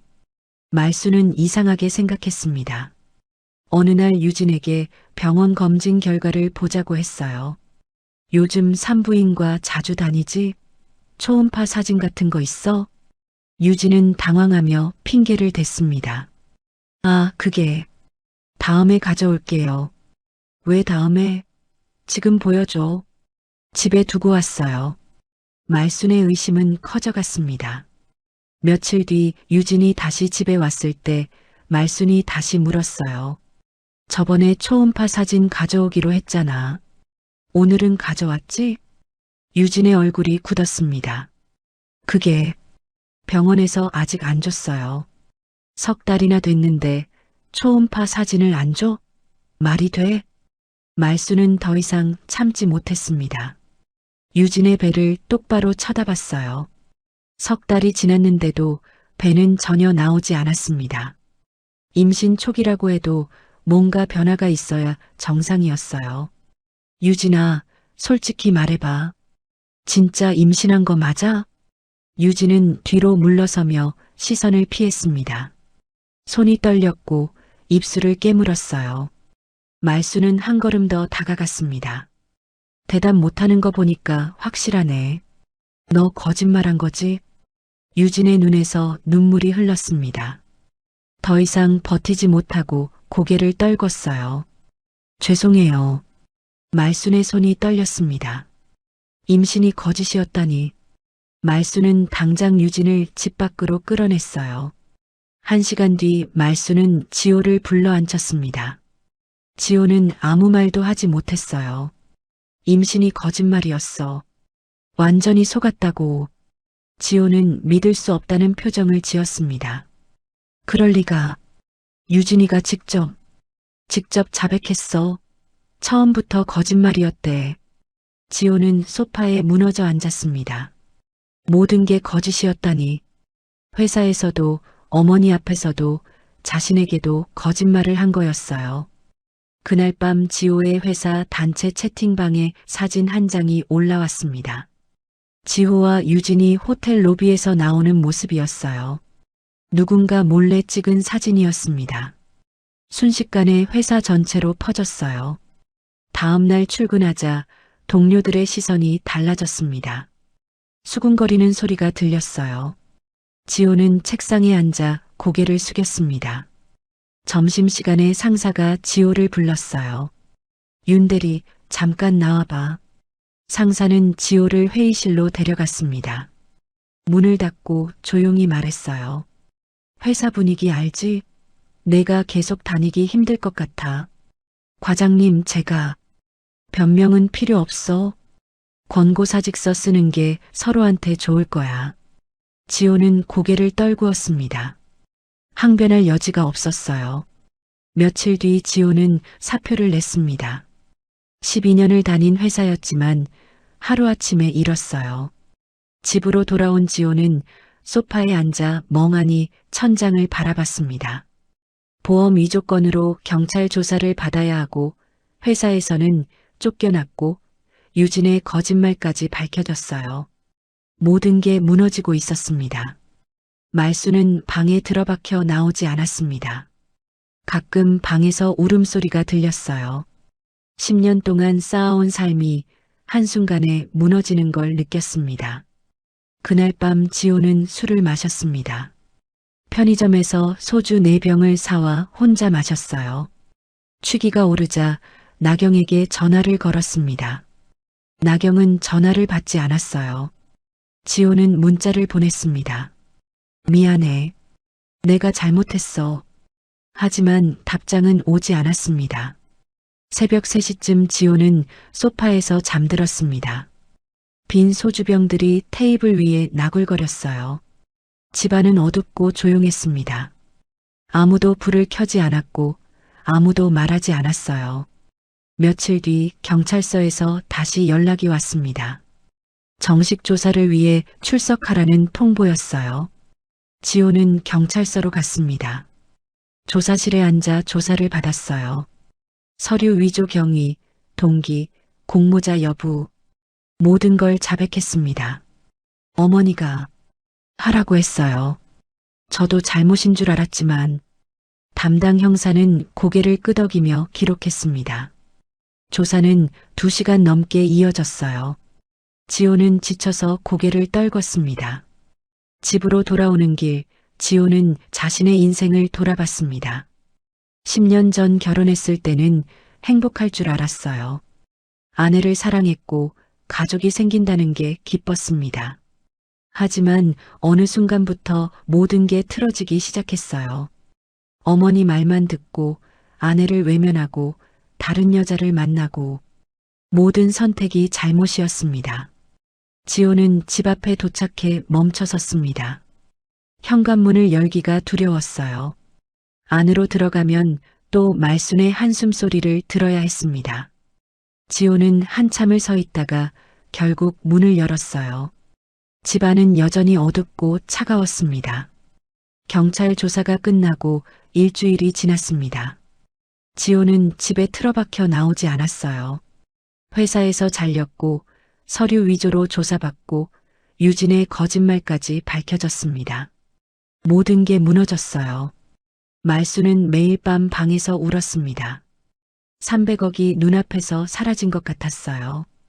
그 무렵 시아버지 창호는 병원에서 퇴원했습니다. 건강이 많이 회복됐어요. 의사는 집에서 안정을 취하라고 했습니다. 하지만 창호는 집으로 돌아가지 않았어요. 나경에게 연락을 했습니다. 며느리, 잠깐 만날 수 있을까? 나경은 병원 근처 조용한 카페로 갔습니다. 창호는 이미 자리에 앉아 있었어요. 창밖을 바라보고 있었습니다. 나경이 다가가자 고개를 돌렸어요. 여기 앉아. 나경은 마주 앉았습니다. 창호는 커피 잔을 만지작거리며 말을 꺼냈어요. 미안하다. 너한테 고생만 시켰네. 아버님, 10년이 넘었지. 우리 집에 시집 온 지 그동안 얼마나 힘들었어. 나경은 아무 대답도 하지 못했습니다. 창호는 계속 말을 이었어요. 나도 다 알고 있었어. 집사람이 너한테 어떻게 했는지. 통장 빼앗은 것도, 명절마다 무시한 것도, 모든 걸 내 탓으로 돌린 것도 다 봤어. 창호의 목소리는 떨렸습니다. 나경은 눈물이 핑 돌았지만 참았어요. 그런데 왜 아무 말씀도 안 하셨어요? 할 수가 없었어. 집사람 성격을 알잖아. 내가 내 편을 들면 더 심해질 거였어. 그래서 다른 방법을 찾았지. 창호는 가방에서 서류 봉투를 꺼냈습니다. 나경에게 건넸어요. 나경이 봉투를 열자 두꺼운 서류가 들어 있었습니다. 신탁 계약서였어요. 이게 뭐예요? 보험회사에서 연락 왔을 거야. 300억짜리 신탁 말이야. 나경은 고개를 끄덕였습니다. 창호는 창밖을 바라보며 말을 이었어요. 15년 전 내가 회사를 운영할 때 만든 거야. 당시엔 집사람을 수익자로 해뒀어. 하지만 내가 우리 집에 시집 온 뒤로 생각이 바뀌었지. 언제부터요? 결혼 2년차 때. 명절이었어. 내가 설거지를 다 끝내고 나왔는데 집사람이 다시 설거지하라고 시키더라고. 접시에 물기가 남았다면서. 너는 아무 말 없이 다시 했어. 그 모습을 보고 알았지. 이 사람은 아무리 잘해도 인정받지 못하겠구나. 나경은 그날을 기억했습니다. 새벽 1시까지 설거지를 했던 날이었어요. 손이 트고 발이 퉁퉁 부었던 날. 그 뒤로 널 지켜봤어. 욕먹어도 참고 무시당해도 참고 돈 한 푼 안 쓰면서도 불평 한마디 없이 살았지. 그래서 결심했어. 이 사람만큼은 내가 지켜줘야겠다고. 창호는 서류를 가리켰습니다. 8년 전 수익자를 너로 바꿨어. 변호사를 통해 신탁 구조로 만들었지. 누구도 건드릴 수 없게. 이혼하거나 집안에 분쟁이 생기면 자동으로 내게 가게 만들었어. 나경의 손이 떨렸습니다. 8년 전부터, 결혼 2년 차부터 시아버지가 혼자 준비하고 있었던 거였어요. 왜? 저한테 말씀 안 하셨어요? 말하면 내가 부담스러워 할 것 같았어. 그리고 집사람이 눈치챌까봐. 그 사람 탐욕을 내가 너무 잘 아니까. 창호는 한숨을 쉬었습니다. 내 평생 가장 후회하는 게 뭔지 알아? 집사람한테 너무 많은 걸 줬어. 돈도 권력도 명예도. 그러다 보니 그 사람은 모든 게 자기 것이라고 착각하게 됐지. 며느리도 손자도 남편도 자기 소유물이라고 생각하게 만들었어. 나경은 시아버지의 얼굴을 봤습니다. 주름진 얼굴에 후회가 가득했어요. 너만큼은 그 사람들 손에 넘어가지 않게 하고 싶었어. 내 이름으로 된 게 하나쯤은 있어야 한다고 생각했지. 그래서 이걸 만들었어. 나경은 눈물이 흘렀습니다. 시아버지가 혼자 얼마나 고민했을까. 며느리를 지키기 위해 얼마나 애썼을까. 나경은 목이 메어 말이 나오지 않았어요. 창호가 나경의 손을 잡았습니다. 이제 너는 자유야. 누구한테도 손 벌리지 말고 내가 하고 싶은 대로 살아. 이 돈은 내 거야. 내가 받아야 마땅한 거야. 그때 카페 문이 열렸습니다. 40대 중반쯤 되어 보이는 남자가 들어왔어요. 정장을 입고 서류 가방을 들고 있었습니다. 창호가 손짓했어요. 이쪽으로 와요. 남자가 다가와 인사했습니다. 안녕하십니까. 법무법인 정도 김정훈 변호사입니다. 나경은 놀라 남자를 쳐다봤습니다. 변호사라니. 창호가 설명했어요. 내가 5년 전에 김 변호사한테 부탁했어. 널 법적으로 지켜달라고. 김정훈 변호사가 가방에서 파일을 꺼냈습니다. 이나경 씨, 혹시 5년 전 제가 연락드린 거 기억하시나요? 나경은 고개를 끄덕였습니다. 얼마 전 나경에게 전화했던 바로 그 사람이었어요. 윤창호 회장님께서 의뢰하셨습니다. 며느리분이 법적 문제에 휘말릴 경우를 대비해 증거를 모으고 대응 방안을 준비하라고요. 변호사는 파일을 펼쳤습니다. 두꺼운 서류 뭉치였어요. 그동안 저희가 수집한 자료입니다. 시어머니의 경제적 학대 증거, 명절마다 녹취된 대화, 통장 압수 관련 증언, 그리고 이나경 씨께서 직접 제공해 주신 자료들도 있습니다. 나경은 5년 전을 떠올렸습니다. 변호사가 처음 연락했을 때 조심스럽게 증거를 모으기 시작했던 것. 문자 메시지, 녹취, 사진. 언젠가 필요할 거라고 생각하며 모았어요. 그리고 최근 일들도 추가했습니다. 변호사가 다른 파일을 꺼냈어요. 첫째, 윤지호 씨의 서류 위조 건. 보험회사에서 경찰 신고했고 필적 감정 결과가 나왔습니다. 사문서 위조죄로 기소될 예정입니다. 나경은 숨을 죽였습니다. 변호사는 계속 말을 이었어요. 둘째, 박말순 씨의 방송 출연건. 허위사실 유포 및 명예훼손 혐의로 고소장을 제출했습니다. 방송 내용 전체가 거짓으로 밝혀졌고 방송사도 사과문을 준비 중입니다. 나경은 가슴이 두근거렸습니다. 변호사가 세 번째 파일을 꺼냈어요. 셋째, 신탁 지급 청구입니다. 이혼으로 조건이 충족됐으니 정식으로 청구 절차를 밟겠습니다. 빠르면 한 달 안에 입금될 겁니다. 나경은 믿을 수 없다는 표정으로 변호사를 봤습니다. 변호사는 미소 지으며 말했어요. 회장님께서 5년 동안 준비하셨습니다. 혹시라도 며느리분이 위험에 처할 경우를 대비해서요. 모든 게 계획대로 진행되고 있습니다. 창호가 나경을 바라봤습니다. 이제 너는 안전해. 아무도 널 건드릴 수 없어. 나경은 눈물을 흘렸습니다. 시아버지가, 변호사가 모두가 자신을 지키기 위해 5년 동안 준비하고 있었던 거였어요. 혼자라고 생각했는데 혼자가 아니었습니다. 며칠 뒤 말순과 지호에게 법원 소환장이 도착했습니다.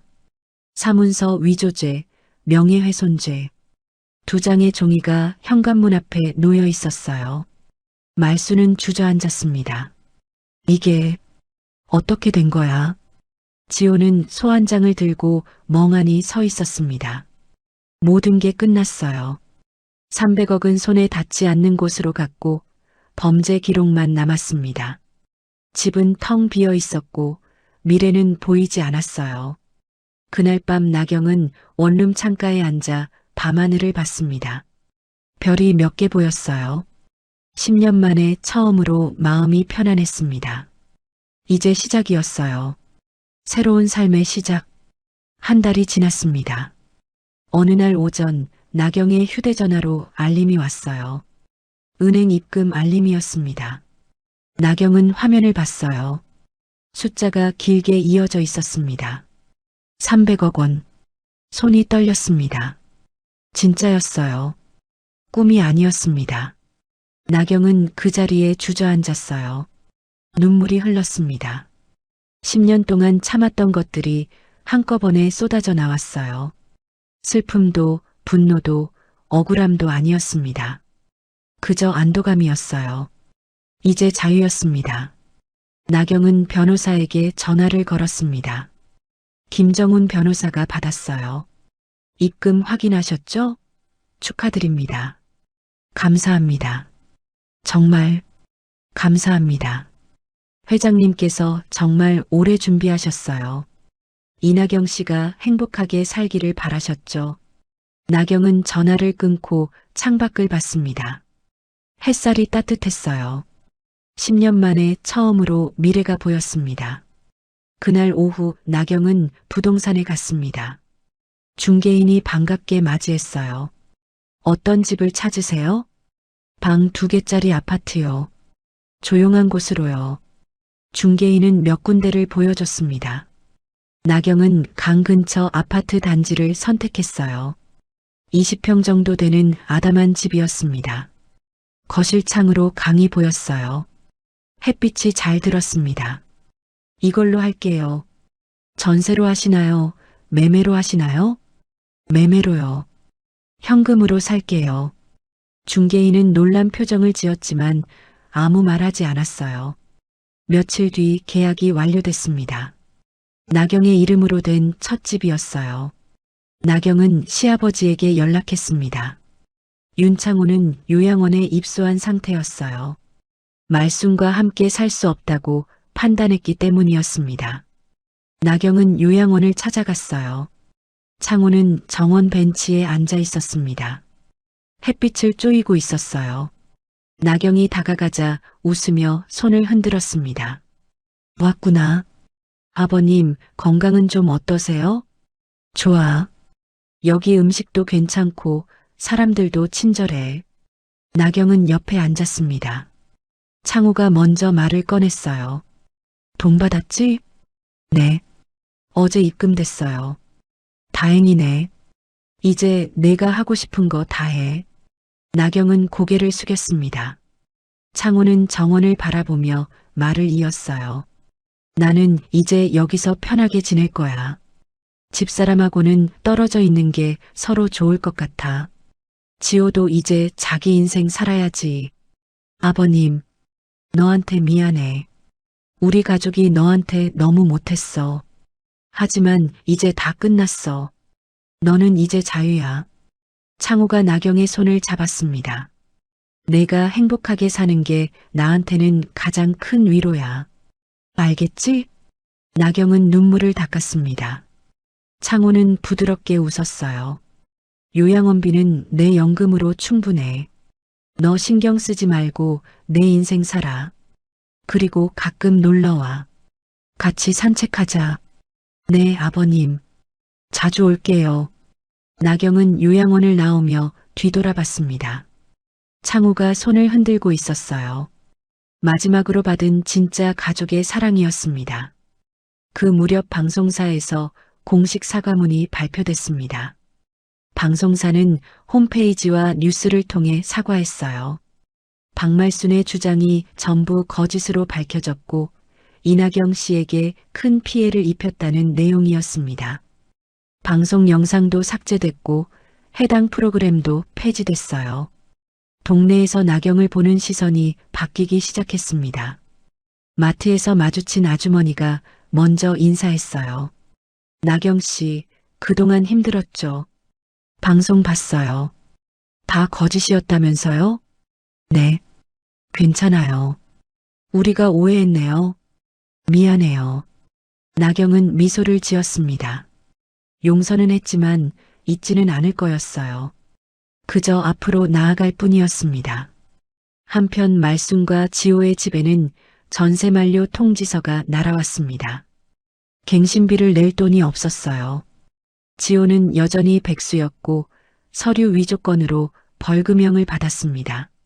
말순은 매일 집에 앉아 한숨만 쉬었어요. 300억. 300억이. 지호는 아무 대답도 하지 않았습니다. 이제 와서 후회해도 소용없었어요. 모든 게 끝났습니다. 어느 날 말순은 나경에게 전화를 걸었습니다. 나경은 받지 않았어요. 문자가 왔습니다. 나경아, 우리 잘못했어. 한 번만 도와줘. 전세 만료됐어. 나경은 문자를 읽고 삭제했습니다. 대답하지 않았어요. 이미 끝난 관계였습니다. 나경은 새 아파트로 이사했습니다. 짐은 많지 않았어요. 옷가지와 책, 그리고 몇 가지 생활용품이 전부였습니다. 가구는 새로 샀어요. 심플하고 깨끗한 디자인으로 골랐습니다. 거실에는 큰 창이 있었고 강이 보였어요. 첫날 밤 나경은 거실 바닥에 앉아 야경을 봤습니다. 강 건너편에 불빛이 반짝였어요. 조용하고 평화로웠습니다. 10년 동안 꿈꿨던 순간이었어요. 나경은 간호사 자격증 공부를 다시 시작했습니다. 병원 일도 계속했지만 저녁에는 독서실에 가서 공부했어요. 이제는 누가 뭐라고 하지 않았습니다. 통장을 빼앗는 사람도 시간을 통제하는 사람도 없었어요. 온전히 자기 시간이었습니다. 석 달이 지났습니다. 나경은 간호사 국가고시에 합격했어요. 합격 통지서를 받았을 때 나경은 울었습니다. 기쁨의 눈물이었어요. 이제 정식 간호사였습니다. 나경은 큰 종합병원으로 이직했습니다. 급여도 올랐고 복지도 좋았어요. 동료들이 축하해줬습니다. 누군가 물었어요. 이나경 씨, 결혼은 안 해요? 나경은 웃으며 대답했습니다. 지금은 제 인생 사는 게 더 좋아요. 봄이 오고 나경은 요양원에 있는 시아버지를 찾아갔어요. 창호는 정원에서 다른 어르신들과 화투를 치고 있었습니다. 나경이 오자 반갑게 웃었어요. 왔어? 네, 아버님. 오늘 날씨 좋아서 산책하러 왔어요. 두 사람은 요양원 뒤편 산책로를 걸었습니다. 벚꽃이 만개하고 바람이 불 때마다 꽃잎이 날렸습니다. 간호사 됐다며? 축하해. 감사해요. 아버님 덕분이에요. 무슨 소리야? 내가 열심히 한 거지. 창호는 벤치에 앉았습니다. 나경도 옆에 앉았어요. 창호가 말을 이었습니다. 집사람하고 지호는 어떻게 됐어? 전세 만료돼서 작은 원룸으로 이사 갔대요. 지호 씨는 아직 일 못 구했고요. 창호는 한숨을 쉬었습니다. 내가 너무 많은 걸 줬어. 그 사람들한테. 그래서 감사할 줄 모르게 만들었지. 내 잘못이야. 아버님 잘못 아니에요. 아니야. 내가 제대로 가르쳤어야 했어. 하지만 이제 와서 후회해도 늦었지. 창호는 벚꽃을 바라봤습니다. 너만이라도 잘 살아줘서 고마워. 내가 행복한 모습 보니까 내 마음도 편해. 나경은 창호의 손을 잡로 말없이 앉아 있었어요. 바람이 불고 꽃잎이 날렸습니다. 한 해가 지났습니다. 나경은 어느새 병원의 중견 간호사가 됐어요. 후배들을 가르치고 환자들을 돌봤습니다. 주말에는 봉사활동을 했어요. 요양원에서 어르신들을 돌보는 일이었습니다. 시아버지가 있는 요양원에도 자주 들렀어요. 나경은 가끔 과거를 떠올렸습니다. 10년 동안의 결혼 생활, 무시와 학대, 억울함과 분노. 하지만 이제는 미워하지 않았어요. 그저 지나간 일일 뿐이었습니다. 덕분에 더 강해졌고 더 단단해졌어요. 어느 날 저녁 나경은 아파트 베란다에 나갔습니다. 강을 바라봤어요. 석양이 아름다웠습니다. 나경은 커피를 마시며 생각했어요. 이제는 누구도 자신을 무시하지 못했습니다. 자기 이름으로 된 집이 있었고 자기 이름으로 번 돈이 있었어요. 누구에게도 손 벌리지 않았습니다. 당당했습니다. 시아버지의 말이 떠올랐어요.